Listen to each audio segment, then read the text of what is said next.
So I'm driving this carryall in the parking lot here, trying to get a fix on this fleet tracker. And I don't know if you can see it in the video, but it is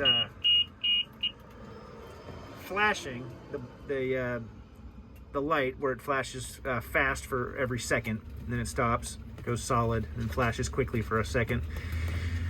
So according to the sheet we were looking at, that it's searching for its inbound connection, I guess. So by moving it here, hopefully we'll see it go all solid, and then the VCC will update the location.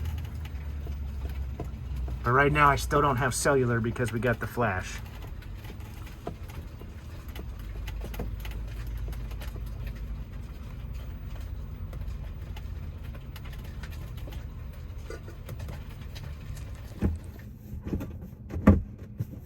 And now the flashing's done, we have solid lights, and the fleet tracker is now communicating in the VCC. So unfortunately on this install, on a gas car, just in general, a gas car, don't use a V2 206 jumper. Gas car goes directly into the 4-pin Deutsch. So find the 4-pin Deutsch extension on the car. Of course, in these cars, onward and precedent, it's under the dash.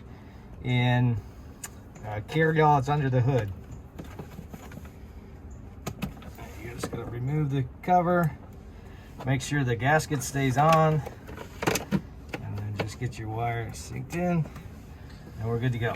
Yeah, because otherwise, when you run it to the lights, the headlights have to be on for the unit to... And it still doesn't work that way, so yeah, it won't even work that way. Yeah. So don't ever try and connect a gas car through the headlight. Just go straight to the 4-pin Deutsch, which has your 12 volts. Perfect.